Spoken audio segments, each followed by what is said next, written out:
o Grupo Espírita Amadeu Ferretti apresenta o estudo sobre o Evangelho segundo o Espiritismo.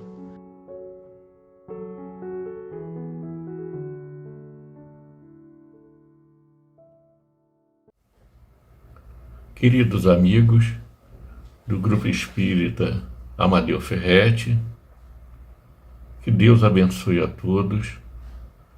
É com alegria que nos dirigimos aos companheiros para dar início ao nosso trabalho.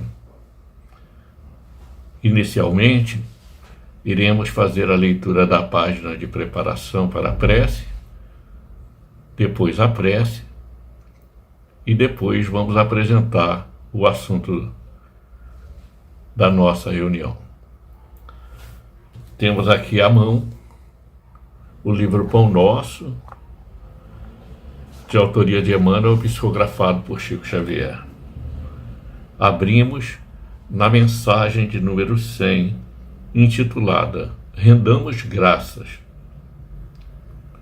Em tudo dai graças, porque esta é a vontade de Deus em Cristo Jesus para convosco. Palavras de Paulo, na primeira epístola aos Tessalonicenses, capítulo 5, versículo 18. Vejamos o que diz Emmanuel. A pedra segura, o espinho previne, o fel remedeia, o lixo fertiliza, o temporal purifica a atmosfera, o sofrimento redime, a enfermidade adverte, o sacrifício enriquece a vida, a morte renova sempre. Aprendamos assim a louvar o Senhor pelas bênçãos que nos confere. Bom é o calor que modifica, bom é o frio que conserva. A alegria que estimula é irmã da dor que aperfeiçoa. Roguemos à providência celeste suficiente luz para que nossos olhos identifiquem o celeiro da graça em que nos encontramos. É a cegueira íntima que nos faz tropeçar em obstáculos onde só existe o favor divino. E, sobretudo, ao enunciar um desejo nobre, preparemo-nos a recolher as lições que nos cabe aproveitar, a fim de realizá-lo segundo os propósitos superiores que nos regem o destino. Não nos espantem dificuldades ou imprevistos dolorosos. Nem sempre o socorro de cima surge em forma de manjar celeste. Comumente aparece na feição de recurso menos desejável. Lembremo-nos, porém, de que o homem, sob o perigo de afogamento nas águas profundas que cobrem o abismo, por vezes só consegue ser salvo a preço de rudes golpes. Rendamos graças, pois, por todas as experiências do caminho evolutivo, na santificante procura da vontade divina em Jesus Cristo, nosso Senhor. Meus irmãos, vamos orar. Neste momento, nós abrimos o coração e elevamos o pensamento ao alto, na direção de Jesus, o médico de nossas almas, para agradecermos pela bênção do discernimento, do conhecimento que muito nos ajuda a superar os impedimentos do caminho. Senhor, rogamos a Tua inspiração, que as Tuas vibrações de amor nos envolvam a todos, para que possamos encontrar o ânimo, o otimismo, a força, a fim de vencermos as dificuldades que nos cercam e de realizarmos as nossas tarefas com alegria, com desejo de fazer o melhor. Abençoa, Senhor, esta reunião, para que dela saiam frutos deliciosos da esperança, do otimismo e do amor. Dessa forma, nós te pedimos permissão para dar por iniciada a nossa reunião online, a nossa palestra da noite. Graças a Deus. Então, meus amigos, hoje nós vamos abordar um tema bastante interessante. Estava conversando com vocês aqui e apagou aqui para mim. Um tema bastante interessante sobre uma passagem, um ensinamento de Jesus, a parábola da figueira que secou. E eu vou me reportar ao texto, que é breve, para que possamos elaborar algumas reflexões. Quando saíam de Betânia, ele teve fome, e vendo ao longe uma figueira, para ela encaminhou-se, a ver se acharia alguma coisa.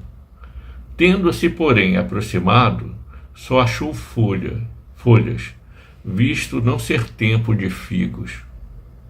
Então disse Jesus à figueira: que ninguém coma de ti fruto algum. O que seus discípulos ouviram. No dia seguinte, ao passarem pela figueira, viram que secara até a raiz. Pedro, lembrando-se do que dissera Jesus, disse: Mestre, olha como secou a figueira que tu amaldiçoaste. Jesus, tomando a palavra, lhe disse: Tende fé em Deus.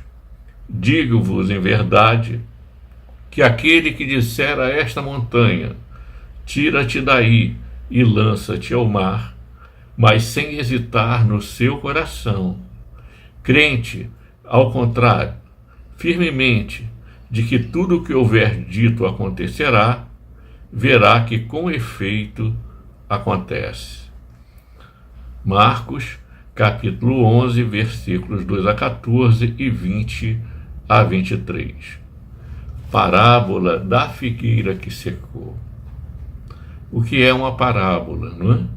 A parábola é uma história criada para que as pessoas entendam, uma história cheia de simbolismo, porque ela tem por objetivo sobreviver à passagem do tempo.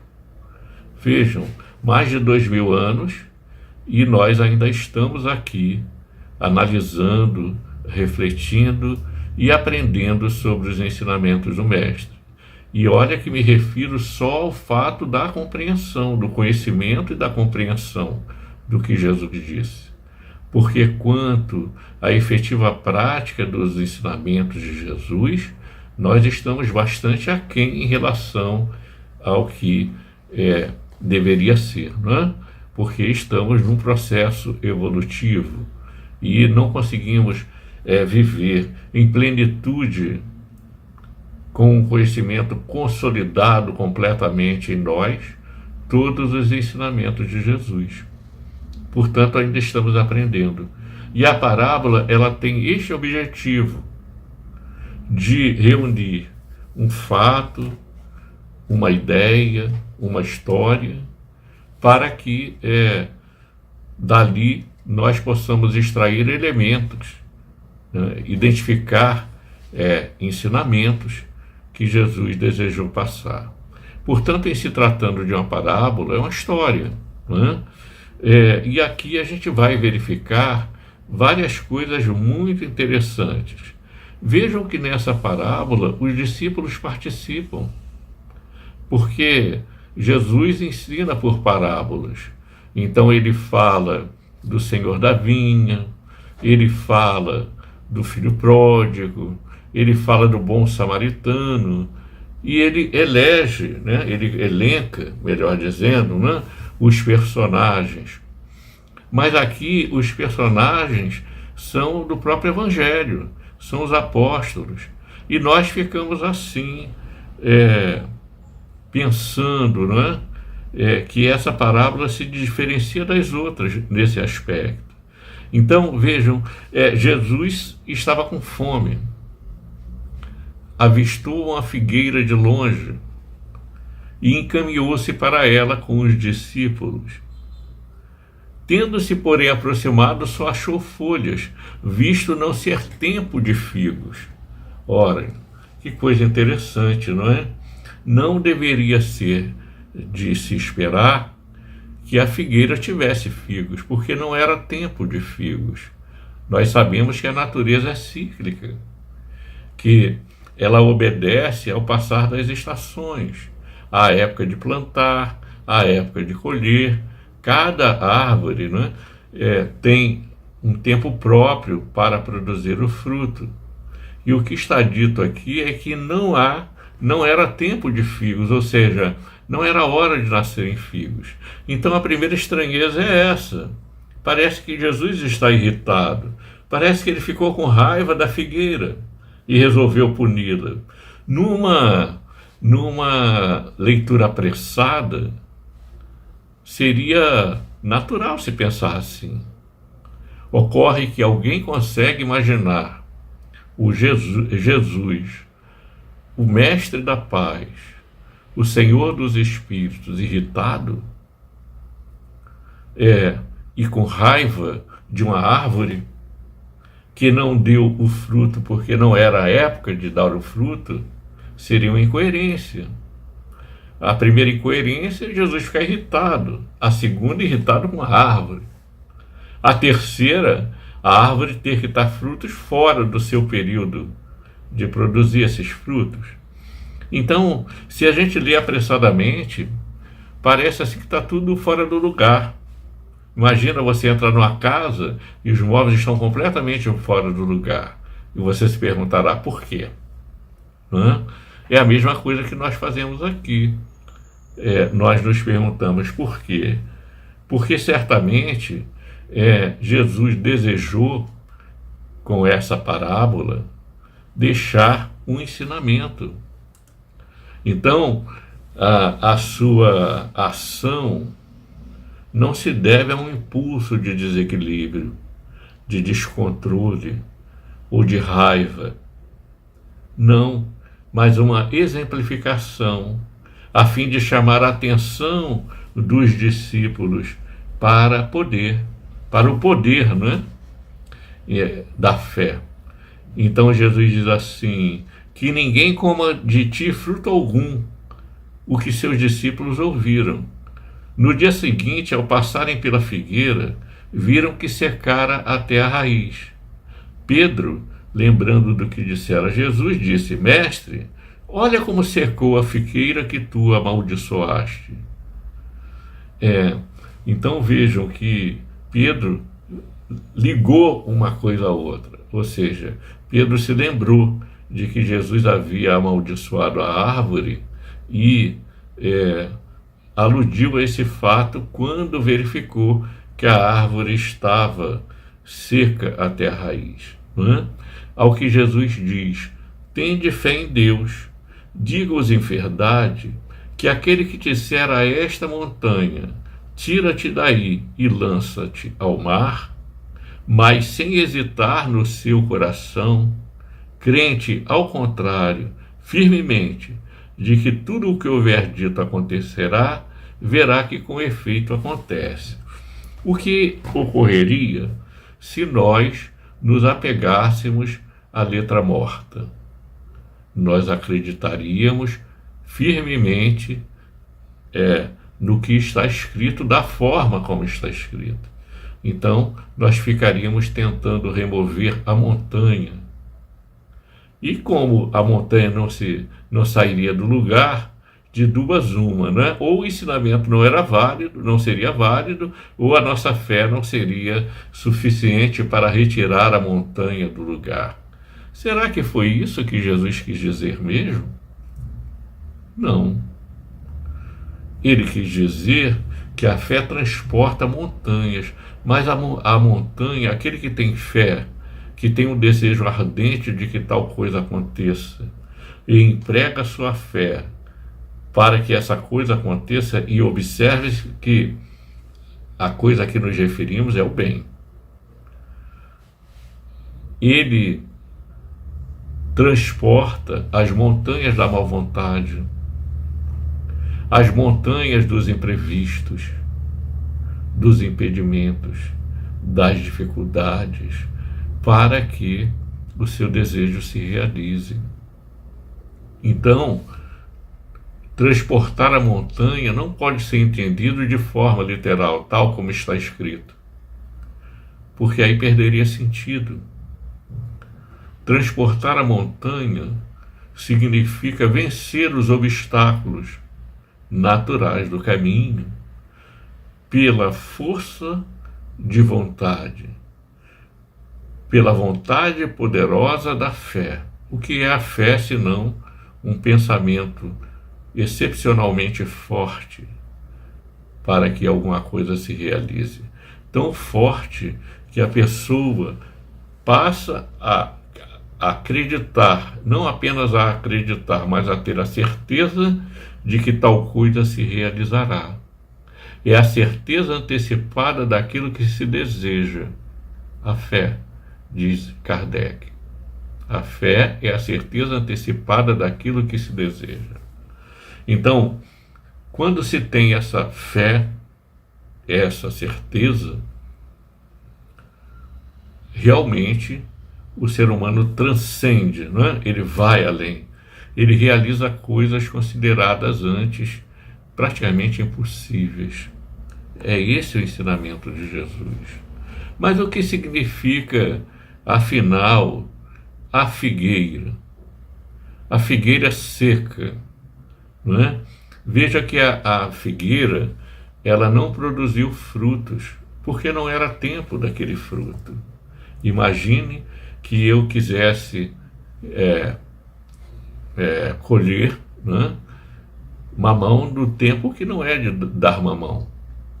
Não iria conseguir. Então Jesus não se revoltou contra a árvore, não amaldiçoou a árvore no sentido literal do termo, não é? Porque aquele que amaldiçoa, aquele que profere uma maldição, ele está cheio de ódio, ele está cheio do desejo do mal. Ora, não se pode conceber Jesus pensando no mal, alimentando o ódio no seu coração. Então, essa passagem também tem um significado especial. A figueira seca é o símbolo das pessoas improdutivas, das pessoas que têm a fé da boca para fora, das pessoas que frequentam os templos religiosos, os diversos templos religiosos, mas não vivem a sua fé. Vão lá como iriam a outro lugar, apenas do ponto de vista social ou ritualístico. Ou seja, se preocupam em cumprir as regras do templo, da religião, se preocupam em participar das cerimônias ou das reuniões, mas não se transformam, mas não se esforçam para mudar, mas não se preocupam em fazer o bem. E sendo assim, permanecem estagnadas. Então, quando Jesus se refere à figueira que secou, ele quer dizer que todos os companheiros improdutivos, assim como todas as doutrinas, não é? As filosofias e as religiões em que as pessoas não produzem, elas serão banidas. Por quê?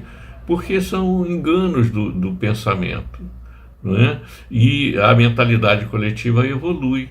Então chegará um momento na Terra em que elas não terão vez, porque será o momento da verdade. Isso não significa que o momento da verdade será o momento em que vai existir só o espiritismo. Não, absolutamente não. Até porque há religiosos admiráveis, né? Há pessoas admiráveis até sem religião. Porque nós falamos de comportamento. Não falamos do rótulo religioso. Qual é a sua religião? Sou católico, espírita, protestante, budista, judeu? Isso não importa. Não é o rótulo que a pessoa apresenta. Não é o templo que ela frequenta. É o que ela efetivamente faz. A maneira como ela se comporta.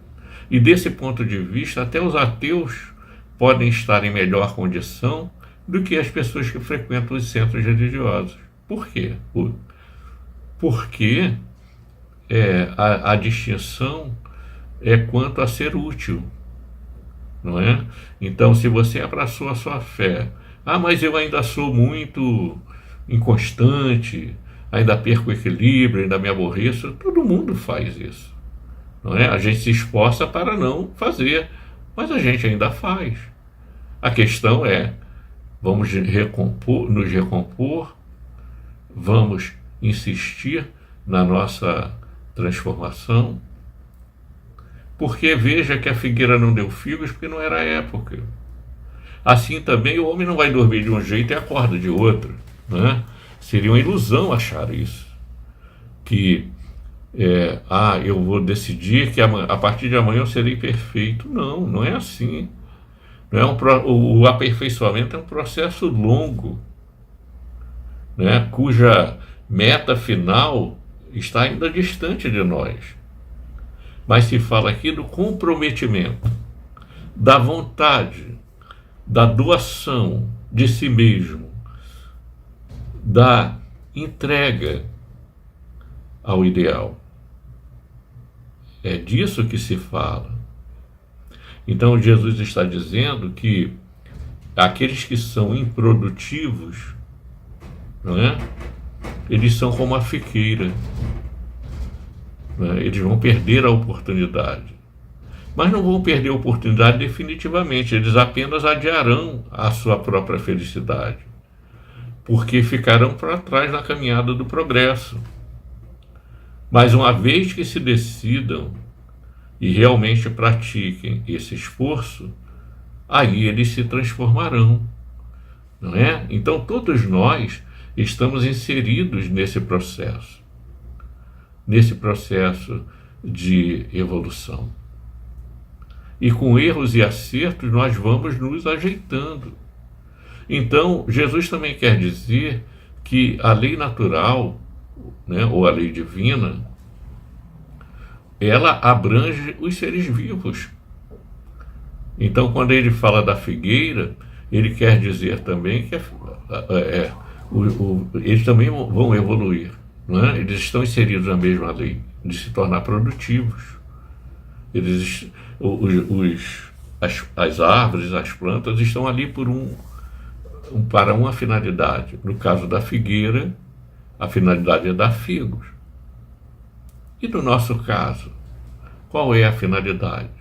Porque há os frutos das árvores, mas há os frutos da alma. O que aprendemos, o que realizamos, o que fizemos das capacidades que desenvolvemos. Se nós não desenvolvemos essas capacidades, nós ficamos estagnados e elas se recolhem, não é? Elas definham, porque não são colocadas em exercício, não são exercitadas. Então, a finalidade da figueira é dar figo, e a nossa finalidade, a finalidade da alma, é amar, mesmo com muitos conflitos, mesmo com altos e baixos, não é? A gente se recupera e continua tentando. Porque de tentativa em tentativa, nós vamos nos melhorando aos poucos. E dia chegará em que os nossos tropeços não mais acontecerão. E a nossa fé estará robustecida, né? Fortalecida pelo ensaio de tentativa e erro no exercício da vontade. Por vontade se entenda a fé de se transformar para melhor. Porque esse é o nosso objetivo. Então, na análise que faz, Kardec diz assim: a figueira que secou é o símbolo dos que apenas aparentam propensão para o bem, mas que em realidade nada de bom produzem. Então, enquanto nós permanecermos estagnados, cultuando só a aparência vazia, nós estaremos igual ou iguais à figueira que secou. E prossegue Kardec: dos oradores que mais brilho têm do que solidez, cujas palavras trazem superficial verniz, de sorte que agradam aos ouvidos, sem que, entretanto, revelem, quanto perscrutadas, algo de substancial para os corações. É de perguntar-se que proveito tiraram delas o que as escutaram. Então vamos nos dirigir aqui aos trabalhadores, não é? O orador que não se empenha por fazer um bom estudo, o médium que não leva a sua mediunidade a sério, que não se esforça para se melhorar em conhecimento e em atitude. Os trabalhadores dos diversos departamentos, que muitas vezes levam os seus vícios para o trabalho e se esquecem de que estão trabalhando para Jesus. E eu me recordo de Paulo em Colossenses, quando diz assim: e tudo quanto fazeis, fazei-o como ao Senhor e não aos homens. Então muitas vezes a pessoa liga o piloto automático e vai trabalhar como o funcionário que vai bater o ponto, né? Vai se arrastando, vai sem o brilho nos olhos, sem aquele ardor na alma de fazer o melhor, sem a consciência de que ajudar é uma bênção e que ele está ali para doar de si. Daquelas pessoas que se engessam na rotina e acham que porque fazem um trabalho há muito tempo, já fazem com o pé nas costas e não se preocupam em aperfeiçoá-lo. Mas não é só aperfeiçoar o trabalho do ponto de vista da organização.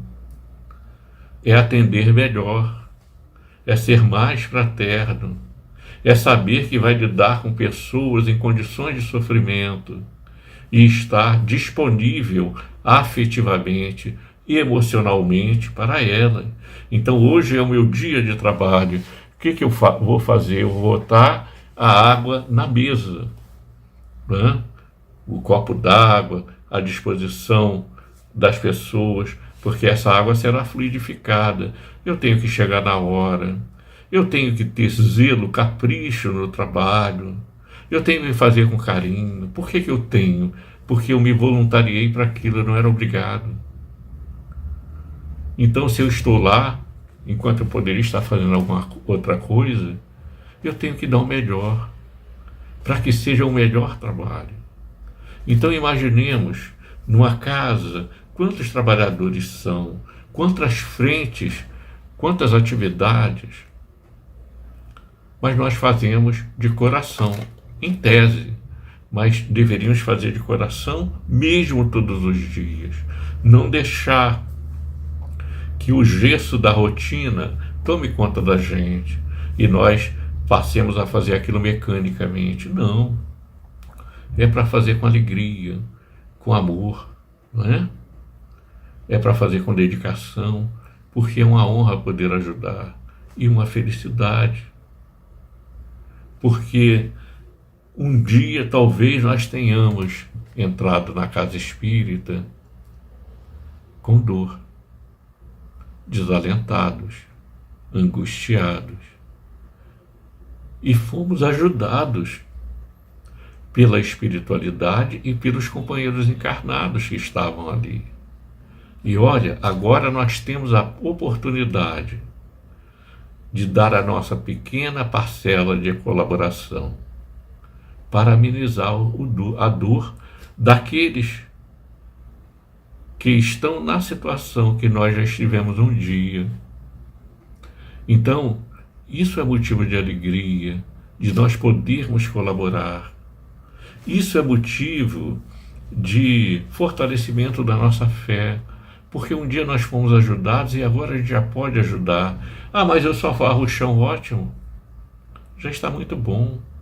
Toda tarefa da casa espírita deve ser valorizada, porque toda tarefa é importante. Desde aquele que limpa o banheiro, ao que recebe a pessoa, ao que faz a palestra, ao que dirige a casa, ao que trabalha na cantina, todo o serviço é abençoado. Então, será que quando vamos trabalhar, nós pensamos nisso? Será que nós pensamos assim, hoje eu vou fazer o melhor que eu puder, porque é uma honra poder trabalhar, é uma felicidade, não é? Então, nós devemos refletir sobre isso, sobre as possibilidades de sermos úteis. E não apenas na casa, não é? Às vezes na nossa casa, no nosso lar, às vezes no trabalho, no meio da rua. Todos nós somos instrumentos da espiritualidade amiga para socorrer, para orientar, para ajudar de alguma maneira. Que bom quando a gente conseguir viver isso em profundidade, não é? Porque onde estivermos, estaremos no céu, e é isso que nos importa. Meus amados irmãos, nós já estamos nos aproximando do fim da nossa conversa, e agora eu quero agradecer a todos e fazer a prece final. Que Deus nos abençoe.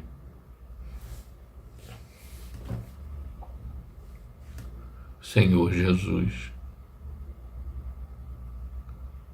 amigos espirituais, erguemos o pensamento para agradecer por esta oportunidade abençoada de nos comunicarmos à distância, sendo que os corações estão próximos, emocionalmente, afetivamente, que haja uma ligação poderosa entre todos os que acompanharem esse vídeo, para que sintam essa infusão de energias positivas, de otimismo e de paz. Obrigado, Senhor. Obrigado pelo trabalho. Obrigado pela decisão de superar os obstáculos, de vencer os impedimentos, os altos e baixos da vida, e de permanecer tentando melhorar. Muito obrigado, Senhor. E dessa forma, nós te pedimos permissão para dar por encerrada a nossa reunião desta noite. Meus queridos amigos, que Deus abençoe a todos. Convidamos a todos para assistirem à nossa próxima palestra. Aguardamos vocês.